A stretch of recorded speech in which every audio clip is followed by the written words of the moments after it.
Week 1 is in the books for the Dallas Cowboys. They are back home at the Dallas Cowboys World Headquarters at the Star in Frisco. It's another edition of Special Edition, moving into Week 2 of the 2025 NFL season. Welcome into the Globe Life Studios, everybody, alongside Isaiah Stanback, Barry Church, and Nate Newton. I'm Kyle Youmans. So glad that you've joined us. The Cowboys fall in Week 1, 24-20. The final score is the Philadelphia Eagles win on Thursday night, and it was a big test for the Cowboys, that first test in the books. Barry, I'll start with you. Your thoughts on Thursday night's loss? Well, overall, I felt like the team played well in all three phases, whether it's offense, defense, or special teams. I felt like they gave their team an opportunity to win the game. But once again, it came down to those crucial plays, whether it was the fumble from Miles Sanders, the big-time drops from CeeDee Lamb, or the penalties that kind of halted the offense. It seemed like they got in their own way a little bit there, and that's what they're going to have to clean up if they want to contend in this division.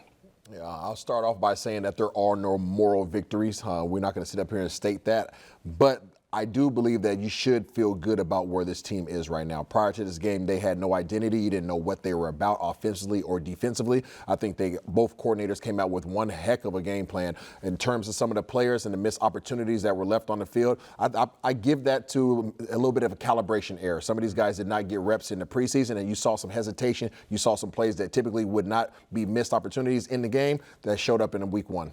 When you're playing against a team that I think that is physically a little bit better than you at this time in the season, you have to be more disciplined. You have to stay in your pass rush lanes. You have to stay. You have to be correct in your routes, and you have to catch the ball. And so, hey, it happens sometimes. Let's take a look at how it unfolded on Thursday night. Of course, it was a night where Philadelphia revealed their 2024 World Championship banner, winning Super Bowl 59. Had some fireworks at Lincoln Financial Field, and the fireworks continued into game action, or even before game action. Prior to the first snap of the year, controversy. Jalen Carter spits on Dak Prescott.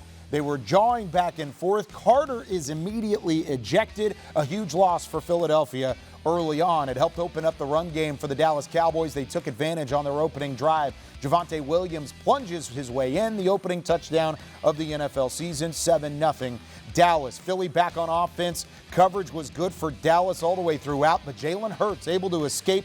He sneaks through and finds the end zone for the first time. Both teams would trade scores going into the second quarter. Dallas leading 17-14, but not for long. Saquon Barkley does what he does best, bounding off of defenders. They would take a 21-17 lead. Not a ton of time for Dallas, but they are able to squeak out a field goal prior to the halftime break. It's a 1-point lead for Philly, 21-20 at halftime. Following halftime, Dallas wanted to get back to the ground game. They found Miles Sanders, the former Eagle, working his way through the hole, and then he's off to the races, gets tracked down from behind. Zach Bond catches up, brings him down at the 10-yard line. Everything looking good at the moment for Dallas on offense. But just a couple plays later, Sanders works to his left, fumbles the football. It's picked up by Quinyon Mitchell. A huge turnover in the red zone for Dallas that would come back to bite him, but it would have to wait for that to happen. Lightning strikes. A 1-hour weather delay kept things rolling into the fourth quarter,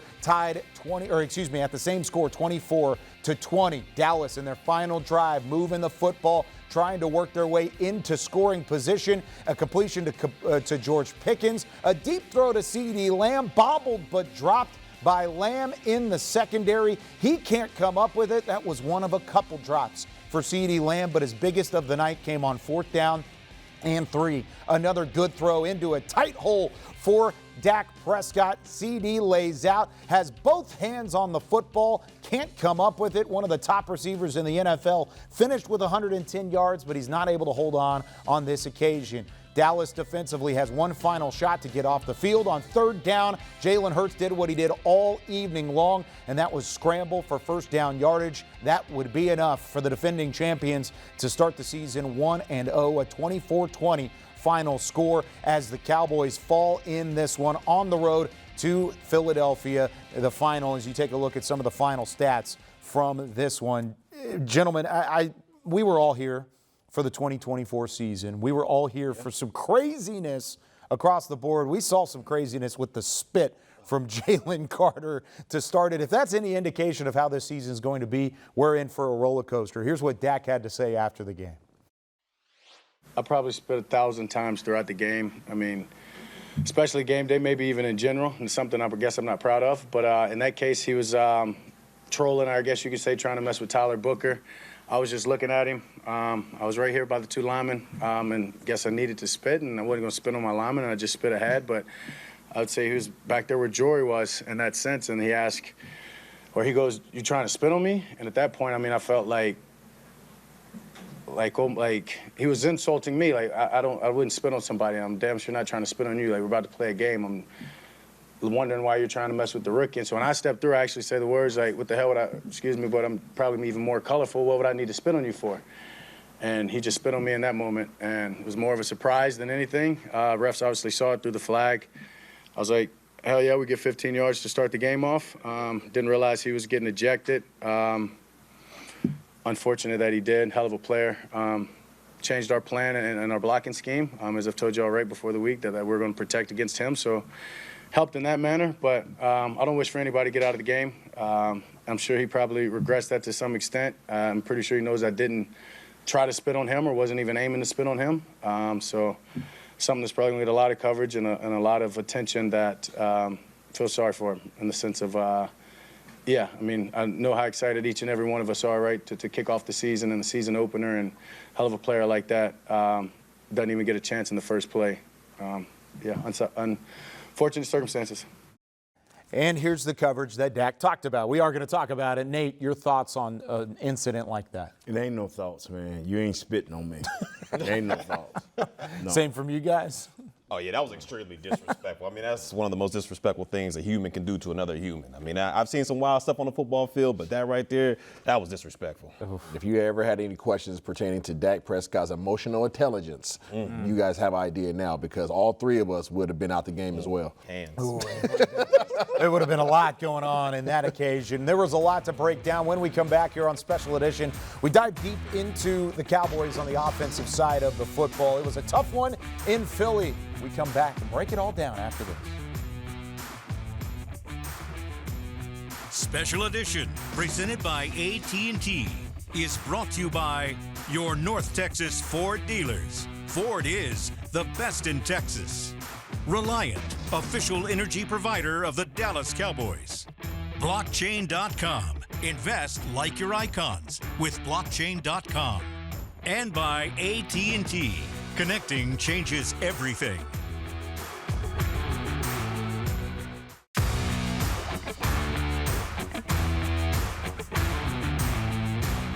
This segment is brought to you by your North Texas Ford dealers. Ford is the best in Texas. Man, that's terrible. Honestly, I feel like, I can't point no fingers at nobody else, you know what I'm saying? And I take full accountability and everything else that come with it, because, as for me as a player, I prayed for moments like that, you know what I'm saying, and the ball to come my way. And obviously for me to not come up with it, it stings a little bit. But I will tell you, if you think I'm not coming back any times harder than this, you got another thing coming. I'm definitely going to look at this film and dread every drop, that's for sure.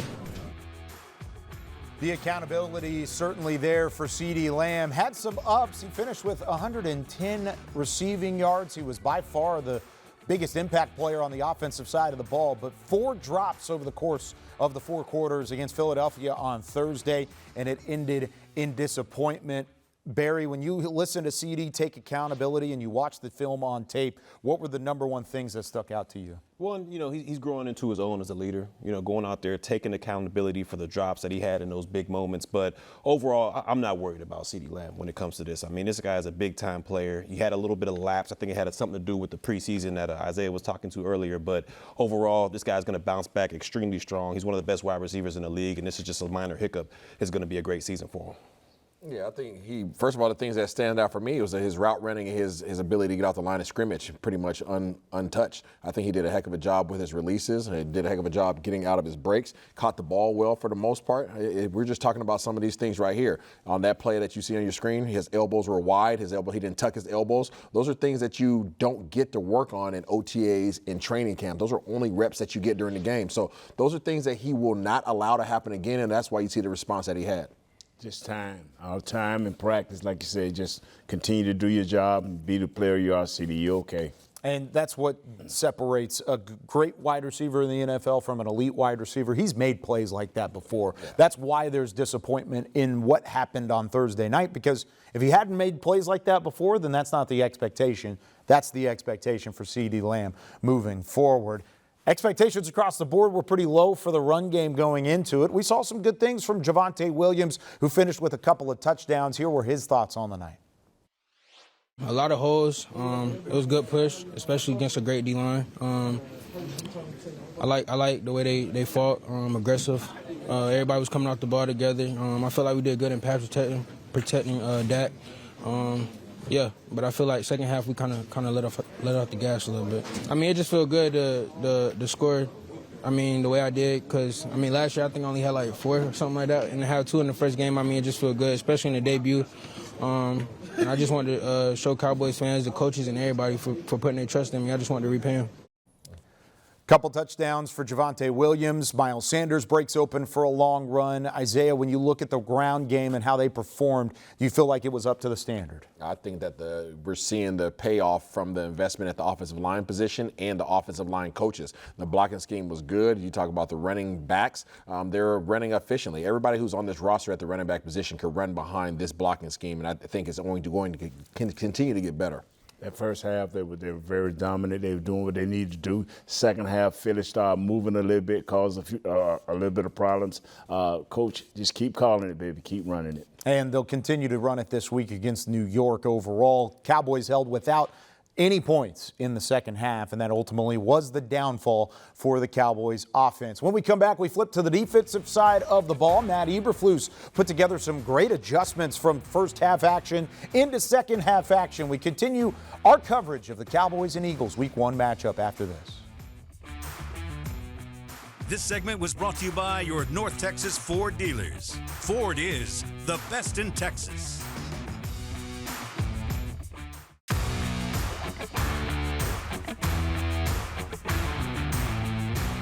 This segment is brought to you by the NFL Fan of the Year, presented by Captain Morgan. I thought Flus and the guys did a great job. Number one, we tackled better. You know, we fit the gaps better. We started using some more blitzes, some more movements, things like that. But I think we just settled in. You know, I really do. I think we settled in, and the quarterback's really big and athletic, and our rush lane discipline in the first half wasn't very good. He got out a few times. I thought we did a better job of containing him in the second half. Again, we had chances out there, and there's no moral victories for us. We had a chance to win that game and weren't able to do it, and it'll sting. The thoughts from Brian Schottenheimer following his first game as head coach of the Dallas Cowboys. On the other side of the football, Matt Eberflus leading a defense that held Saquon Barkley to 3.3 yards per carry, but they were unable to contain Jalen Hurts. Barry, as a former defender, how tough is it to keep your assignment in the run game, but also put pressure on a quarterback and finish with a guy like Jalen Hurts running the ball? It's extremely tough when he brings that, run element to the game. But on the defensive line, they're going to have to be able to rush as a consistent group. They were on too many levels out there. And Isaiah, you can speak to this, but as a running quarterback, when those lanes open like that, I mean, you could just jump out the window. And as we see the result right here. Oh, as soon as I see that defensive end pinch like Dante Fowler Jr. did a few times, I'm gone like Justin Timberlake. I'm out to shoot. But, I mean, I think the defense did a heck of a job. It's just in the second half, you saw Matt Eberflus make the corrections and started bringing some edge pressures with some of our defensive backs, which really bottled up some of the escape routes that Jalen Hurts had early on. Nate, how would you grade the defensive front in those situations? Because you heard about Dante Fowler pinching down. As a former lineman yourself, how do you feel like they fared against one of the best offensive lines in the league? The first half, I give them a C. The second half, I give them a B because they did a much better job. But we do need to tackle when we come on the blitz off the corner. We need to be able to tackle the quarterback. And I think there were a lot of things that the defense did well. What was the number one thing to you? The defensive line got off the ball with intensity. I mean, these boys are physical. You talk about Solomon Thomas, Kenny Clark, Osa Odighizuwa, Marshawn Nealon. All these guys got off the ball with a physicality and intention to be able to get in the backfield, and they created some havoc for that O-line of the Philadelphia Eagles. And that's a plus because it's something Dallas didn't do in 2024. So they're moving in the right direction in a couple different units. When we come back, the Cowboys did name some captains this past week. We're going to talk about the significance of that and how that could possibly fare moving forward. This segment was brought to you by the NFL Fan of the Year, presented by Captain Morgan.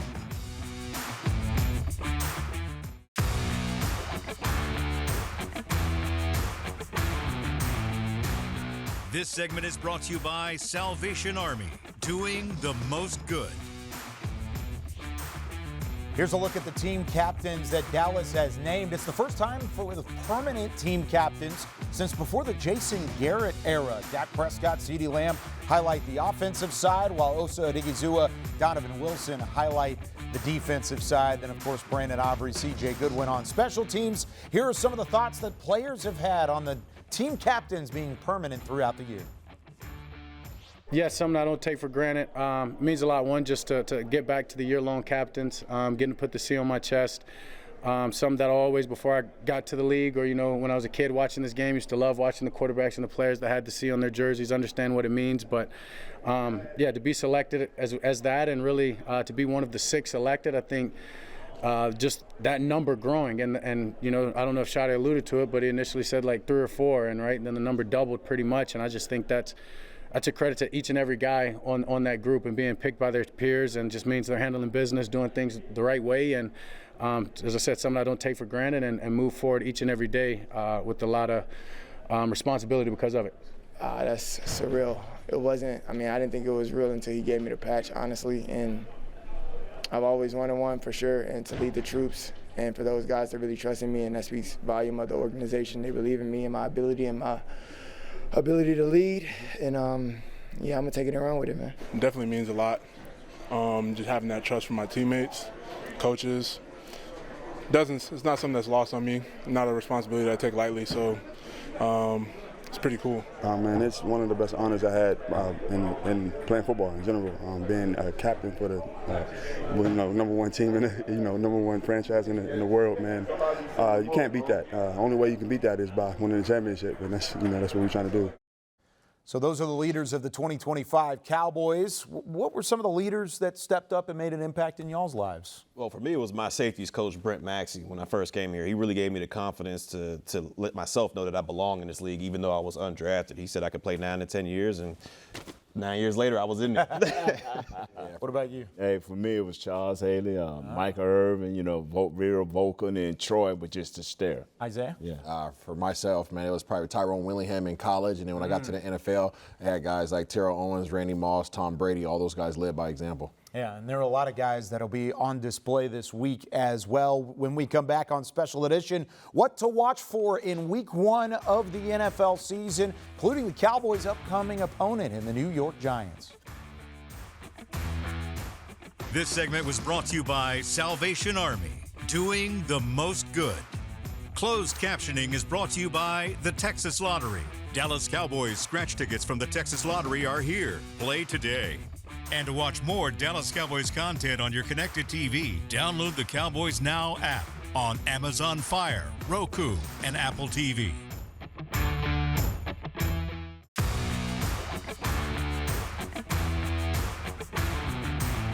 Special Edition, presented by AT&T, was brought to you by your North Texas Ford dealers. Ford is the best in Texas.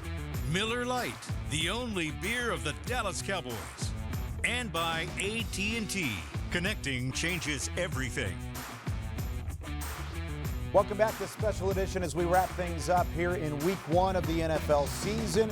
There's a lot of games to look forward to this weekend, but gentlemen, the Cowboys' next opponent, the New York Giants, have an NFC East battle of their own against the Washington Commanders. What are you watching for in that matchup? I'm definitely going to look at the Giants' defensive line. To me, I want to see if they're as nasty as everybody's saying they are. You got Thibodeau, you got Burns, you got the rookie Abdul Carter, so we'll see what they got. I'm looking at the same thing, but I'm going to be looking at sexy Dexter Lawrence right there in the middle. He's the one that's a problem. You had Jalen Carter that maybe you got to get sexy Dexter to spit on somebody. Washington going to win it because they got an offense and the Giants don't. Ooh. Yeah. And remember, once they get a lead, you know what Q going to do, baby. Bringing the dogs. Bringing it all the way through. They don't have Dante Fowler Jr. anymore. He's in Dallas. That'll be a fun matchup next week, and we'll join you on Special Edition coming up next weekend as well to get you ready for the Cowboys and the Giants at AT&T Stadium. Cowboys fall in Week 1, 24-20 the final. We'll see you next time.